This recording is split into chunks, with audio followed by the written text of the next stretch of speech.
Sheikh Hafizur Rahman Curzon, শুরুতেই আপনার কাছে একটি প্রশ্ন রাখতে চাই। আপনি আইনের অধ্যাপক, যারা কারাগারে আটক আছেন, আপনিও ছিলেন, আমরা ছিলাম, দেখেছি সেখানকার মানুষের আহাজারি, যে একের পর এক মামলায় জামিন হচ্ছে কিন্তু বের হতে পারছে না, নতুন নতুন পেন্ডিং মামলা, সোল অ্যারেস্ট দেখানো হচ্ছে। একটি রিট করা হয়েছিল সিনিয়র আইনজীবীদের পক্ষ থেকে যেন এটি বন্ধ করা হয়। হাইকোর্ট নির্দেশ দিয়েছিল যে নির্দিষ্ট কোনো মামলা না থাকলে কাউকে সোল অ্যারেস্ট দেখানো যাবে না, হয়রানি করা যাবে না।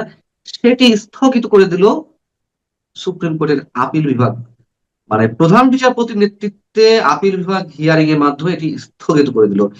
এটি আইনের কোন দিককে ইঙ্গিত করছে, আপনার কি মনে হয়? আপনাকে ধন্যবাদ। যারা দেখছেন শুনছেন, আপনার মাধ্যমে তাদের প্রতি আমার শুভকামনা।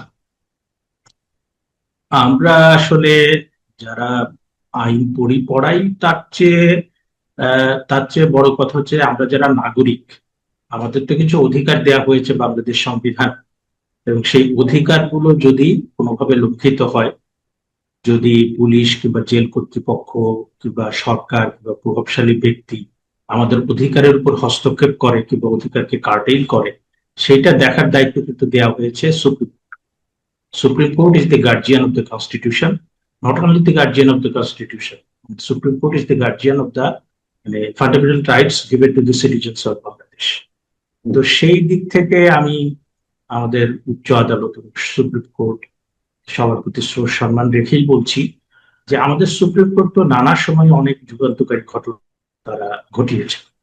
যে আপনার ধরেন একসময় স্পেশাল পাওয়ার সেক্টে যখন প্রিভেন্টিভ ডিটেনশনে দিনের পর দিন অনেক লোককে আটকে রাখা হতো, তখন উচ্চ আদালতে আসলে রিট অফ হেভিয়াস কর্পাস তাদেরকে কিন্তু মুক্তি দেওয়া হতো, এবং এটা অসংখ্য লোক কিন্তু সেই প্রতিকারটা পেয়েছে। এমনকি 1997 সালে আমার মনে আছে যে তৎকালীন সরকার বিএনপির 4 জন নেতাকে যখন প্রিভেন্টিভ ডিটেনশন দিয়ে আটকে দিল, তখন তাদের রিট হওয়ার পরে কিন্তু উচ্চ আদালত বলল যে তাদেরকে আটকে রাখার কোনো কারণ নাই, সুতরাং তাদের ছেড়ে দেওয়া হোক। এর বাইরেও আমরা দেখেছি যে সুপ্রিম কোর্ট কিন্তু আপনার রাতের বেলায় আদালত বসিয়ে, যখন ওই আপনার বিরোধী দলকে সরকার হয়রানি করছে, রাতের বেলা আদালত বসিয়ে ওই তাদেরকে জামিনের ব্যবস্থা করেছে। কিংবা একটা সময় এন্টিসিপেটরি বেল দেওয়া হতো, যে যারা আশঙ্কা করছেন যে সরকারি হয়রানি হতে পারে, পুলিশি হয়রানি হতে পারে। তো এইটা আমরা ইউনূস সাহেবের সময় দেখলাম যে সব যেন ভেঙে পড়ছে। মানে একদিকে আপনি যারা স্বৈরাচারের দোষর এই ট্যাগ দিয়ে তাদেরকে মিথ্যা মামলা দিয়ে গ্রেপ্তার করে জেলে রাখা হচ্ছে, আর একদিকে যখন আপনার দিনের পর দিন ওই মামলার কোনো কার্যক্রম নেই, কোনো তদন্ত নেই, কোনো অগ্রগতি নেই, তাদেরকেও মানে জেলের অন্ধকার প্রকোষ্ঠে দিনের পর দিন তারা মানসিকভাবে ভেঙে পড়ছেন। এবং জেলের ভিতরে সবচেয়ে যেটা মর্মান্তিক সেটা হচ্ছে যে আপনার মানে চিকিৎসা ব্যবস্থা খুবই নাজুক। এবং যারা আমরা দেখে এসেছি যে 70-80 বছর বয়সে যে আপনার বিচারপতি খায়রুল হক, তারপরে তৌফিক এলাহি চৌধুরী, তারপরে শাহরিয়ার কবির, এদেরকে আপনার যে তাদের যে বার্ধক্যকালীন যে জটিলতা, সেই চিকিৎসা না দেওয়াতে তারা কিন্তু প্রচন্ড কষ্ট পাচ্ছেন। ডক্টর নাজমুল হাসান খলিলুল্লাহর ক্ষেত্রে আমরা দেখলাম যে তার জামিন প্রক্রিয়া সম্পূর্ণ সমাপ্ত করা হলো, জেল গেটে বেল বন্ড গেল, 30 ঘন্টা পর তার নামে আবার নতুন মামলা গেল। মানে এইগুলো নিয়ে তো সমালোচনা হচ্ছে, সবাই উদ্বেগ প্রকাশ করছে, আন্তর্জাতিক মানবাধিকার সংগঠনগুলো প্রশ্ন করছে, উদ্বেগ প্রকাশ করছে। কিন্তু সুপ্রিম কোর্ট এই ধরনের একটা নির্দেশনা কেন দিল? তার মানে এর মধ্যে দিয়ে সবকিছু বৈধ হয়ে যাচ্ছে। এবং আওয়ামী লীগ সরকারের সময় যে অভিযোগগুলো ছিল, জেল গেটের বাইরে মানে জামিনের মাধ্যমে কোনো আসামি বা বিএনপি নেতা কর্মীরা বের হলেই তাদের কাউকে কাউকে আবার সাদা পোশাকে পুলিশ গ্রেপ্তার করে নতুন মামলায় সন্ধ্যা দেখাচ্ছিল। তাহলে সবকিছুই বৈধ হয়ে গেল। এইটা সব সরকারের সময় কম বেশি হয়েছে, এবং এইটা খুবই ব্যাড একটা প্র্যাকটিস, এবং এই প্র্যাকটিস থেকে বেরিয়ে আসাটা খুবই দরকার, মানবাধিকারের জন্য দরকার, নাগরিক অধিকারের জন্য দরকার। কিন্তু 5ই আগস্টের পরে এইটার মানে যে মানে আনকন্ট্রোলড একটা মানে এইটার যে আপনার বিস্তৃতি, এটার যে সংখ্যা, এটার যে ভয়ঙ্কর মানে এটার যে ভয়ঙ্কর যে ইম্প্যাক্ট, মানে এত এত মানুষকে আপনার মিথ্যা মামলায় আটকে রাখা হয়েছে শুধু স্বৈরাচারের দোষর এই ট্যাগ দিয়ে। আর কোনো আপনার মামলা হয়েছে বা বাদী জানে না যে এইখানে যাদের বিরুদ্ধে তিনি অভিযোগ করেছেন, কাদের বিরুদ্ধে অভিযোগ করেছেন বাদী সেটা জানে না। এবং আপনার এই অধ্যাপক বারকার যেদিন জামিন পেলেন, তার কন্যা গিয়ে বসে থাকলো 7-8 ঘন্টা, এবং তখন তার সামনে ফোন করে কুষ্টিয়ার একটা মামলাতে তাকে আবার শোন অ্যারেস্ট দেখিয়ে, এবং সেই মামলার বাদী পাওয়া যাচ্ছিল। কি ভয়ঙ্কর দেখেন, সেই মামলার বাদী পাওয়া যাচ্ছিল না, সেই জন্য 7-8 ঘন্টা দেরি করে তারপরে বাদী ম্যানেজ করে মামলা করে তারপরে তাকে আবার কারাগারে ঢুকানো হয়েছে। সেই প্রেক্ষিতে আইনজীবীরা আপনার হাইকোর্ট ডিভিশনে একটা রিট করেছেন যে এইভাবে শোন অ্যারো দেখিয়ে করা যাবে না, সেটা স্থগিত করেছেন আপনার সর্বোচ্চ আদালত। তো সর্বোচ্চ আদালতের প্রতি আমি আস্থা রেখেই বলছি যে তারা হচ্ছেন নাগরিকদের যে আপনার মানবাধিকার, সেইটার রক্ষক, আইনের শাসনের রক্ষক, সংবিধানের রক্ষক। সুতরাং তারা যদি মানে এইটার প্রতি যথেষ্ট যত্নবান না হয়, এবং আপনি যদি এই বিষয়টা একটু পড়ে থাকেন, তাহলে পরে এইটা দিয়েছে, স্থগিত আদেশটা দিয়েছে 4 সপ্তাহের জন্য। মানে আমার কাছে যেটা মনে হয়েছে যে আগস্টকে কেন্দ্র করে মানে সব জায়গায় যে একটা হাইপার অ্যাক্টিভ, হাইপার প্রিকশনস, ওইটার একটা প্রতিফলন আমি দেখতে পাই। হ্যাঁ, তবে আমি মানে সুপ্রিম কোর্টের প্রতি শ্রদ্ধা রেখেই বলছি যে তারা বিভিন্ন সময় কিন্তু আপনার মানুষের অধিকার, তারপরে সরকারের যে অন্যায় সেটা প্রতিকারে তারা কিন্তু অনেক ভালো ভূমিকা রেখেছে। সেই ভূমিকার জায়গা থেকে ব্যত্যয় হলে কিন্তু মানে নাগরিক অধিকার কিন্তু প্রচন্ড ভাবে আপনার লঙ্ঘিত হবে। আপনি আগস্টের প্রসঙ্গ যখন তুললেনই, এবং যদি তাই হয় যে আগস্টকে কেন্দ্র করে এক ধরনের একটা আনএক্সপেক্টেড সিচুয়েশন তৈরি হতে পারে, তার কি কোনো সম্ভাবনা আছে? এবং এই আনএক্সপেক্টেড সিচুয়েশন আসলে কারা তৈরি করবে? আওয়ামী লীগ? মানে আওয়ামী লীগ কি সেই অবস্থায় আছে? বা সরকারও বা কেন এটিকে এত বেশি গুরুত্ব দিচ্ছে? আমরা দেখলাম যে গত সম্ভবত 1লা জুলাই নাকি কবে কারফিউ দেওয়া হলো। আওয়ামী লীগ কি একটা, ও আচ্ছা, 23শে জুন। তেইশে 23শে জুন জুন আওয়ামী লীগের আওয়ামী লীগের আওয়ামী লীগের প্রতিষ্ঠা বার্ষিকী উপলক্ষে জি যে আওয়ামী লীগ কোনো 6টা কর্মসূচিও দেয়নি, আপনার কিছু অনলাইন আলোচনা সভার আয়োজন করেছে, এবং সেটা হ্যাঁ, নিয়ে তো হ্যাঁ, ভয়াবহ পরিস্থিতি হলো। আপনার 4টা জেলায় আর্মি নামানো হলো, একটা 6টা সরকারের জেলা 4 মাসের মাথায় আর্মি নামানো হলে তখন তো সেটা যে সারা আন্তর্জাতিকভাবে সেই ভাবমূর্তিটা ক্ষুণ্ণ হয়। হ্যাঁ, কারণ আমরা একটা স্থিতিশীল গণতান্ত্রিক সরকার বলতে বুঝি যে সে মানে civil administration has full control, মানে সব জায়গাতে হ্যাঁ, তাদের একটা নিয়ন্ত্রণ আছে, এবং আর্মি তো মানুষ একটা মানে অ্যাবনর্মাল পরিস্থিতিতে না। এবং সেটা বলা হলো যে আসলে এটা মানে আওয়ামী লীগের কিছু করতে হয়নি, মানে আইন সরকারি শৃঙ্খলা সাথে করে রক্ষাকারী দিয়েছে। বাহিনী, সরকারি সংস্থার তরফ থেকেই মানে সবকিছু করে দিয়েছে। সেখানে আপনি চিন্তা করতে পারবেন না, সেখানে কোনো কোনো জায়গায় আপনার কোনো কোনো রাজনৈতিক দলের নেতা কর্মীরা তারা রাস্তায় নেমে মোবাইল মোবাইল চেক করেছে। হ্যাঁ, বিভিন্ন জনের মোবাইল চেক করেছে, ইয়ে করেছে।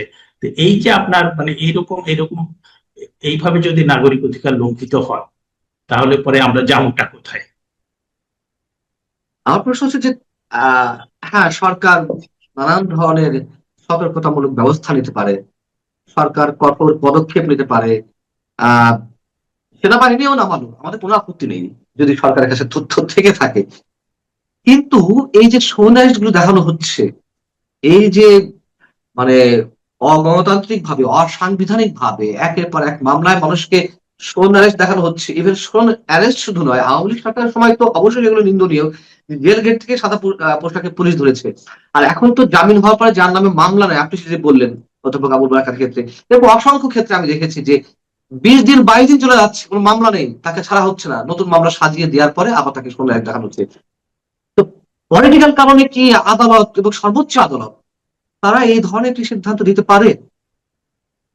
আপনি দেখেন যে ব্যারিস্টার সারা হোসেন, সৈয়দ মামুন মাহবুব, তারা কিন্তু শোন অ্যারেস্টকে চ্যালেঞ্জ করে রিট করেছে, হ্যাঁ, আবেদনকারীও ছিল, এবং দেখা গেছে যে যতটুকু আমরা জানি পৃথিবীর কোন দেশে শোন অ্যারেস্ট বলে কিছু নেই। আমাদের কোনো আইনেও শোন অ্যারেস্ট বলে কিছু নেই। এটা রাজনৈতিক ভাবে মানে রাজনৈতিক বিরুদ্ধবাদীদের হয়রানি করার জন্য আমরা বোধহয় আমাদের আইন শৃঙ্খলা রক্ষাকারী বাহিনী এবং তারা সংশ্লিষ্ট বাহিনী সেটা আবিষ্কার করেছেন। এইটা হচ্ছে আমাদের সরকারি সংস্থার একটা আহ, প্রচন্ড রকম, যেটাকে বলবো যে অ্যাবিউজ অফ পাওয়ার, কিংবা extreme violation of human rights. হ্যাঁ, এবং এটা পৃথিবীর আর কোনো দেশে আমরা দেখি। এবং আমাদের এই যে সরকারি দলের যে তাহলে সেই মানবাধিকার লঙ্ঘনের বিষয়টা কি এখন আদালত কর্তৃক বৈধ হচ্ছে?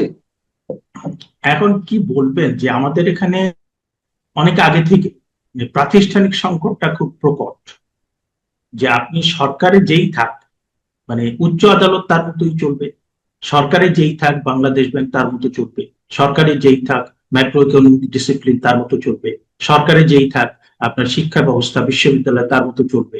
কিন্তু এখন যেটা হয়েছে আমরা 10 বছর 12 বছর ধরে, মানে গত অনেকদিন ধরে দেখছি যেটা ইউনূস সাহেবের আমলে একদম ভেঙে পড়েছে। তারপরে সেটার উন্নতি আমরা দেখতে পাচ্ছি না।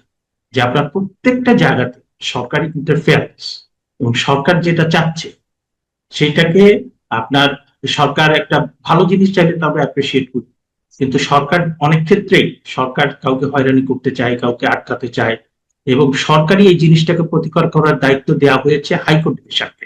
অধ্যাপক কার্জন, আপনি যে বিষয়টি নোটিশ করছিলেন যে আগস্টকে ঘিরে এই ধরনের কোনো নির্দেশনা আসতে পারে, আহ আর কি কি হতে পারে, মানে আপনার ধারণা কি? অথবা এই আগস্ট ঘিরে কি বিশেষ কিছু করতে যাচ্ছে? এবং শেখ হাসিনা যখন দেশে ফিরে আসার ঘোষণা দিয়েছে ডিসেম্বরের মধ্যে, কেউ কেউ বলছেন তারও আগে ফিরে আসতে পারেন। এবং আগস্টের বিভিন্ন দিন তো আমাদের কাছে ঐতিহাসিক, সেই 5ই আগস্ট হোক, 17ই আগস্ট হোক, 21শে আগস্ট হোক, 15ই আগস্ট বঙ্গবন্ধুর মৃত্যুবার্ষিকী, সবকিছু মিলে কি আবারও কিছু হওয়ার সম্ভাবনা আপনি দেখছেন? না, হওয়ার সম্ভাবনা, এটা তো এক ধরনের প্রেডিকশন।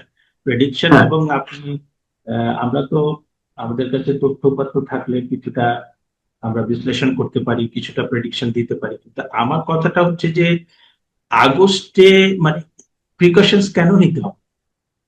মানে আগস্টে কি হয়েছে? আগস্টে জাতির পিতা বঙ্গবন্ধু শেখ মুজিবুর রহমানকে একদল আপনার সেনা সদস্য, বিপদগামী সেনা সদস্য, তারা হত্যা করেছেন সপরিবারে, এবং সেটার সাথে ছিল জাতীয় আন্তর্জাতিক চক্রান্ত ছিল এইটার জন্য, এবং সেটা তো একটা শোকের মাস। এবং সেটা তো আপনি বঙ্গবন্ধুকে, মানে লক্ষ লক্ষ কোটি কোটি মানুষ বঙ্গবন্ধুকে সম্মান করে, তার প্রতি শ্রদ্ধা দেখায়, এবং এই 15ই আগস্টকে কেন্দ্র করে তাদের যে আবেগ, হ্যাঁ, তাদের যে আপনার সম্মান, না তাদের শুধু যে সেটি না, শুধু ভালোবাসা, সেটি নয়, তো পাঁচই সেইটা আগস্ট মানুষ মানুষ 32 নম্বরে যাবে, এটা তো কোনো অপরাধ না।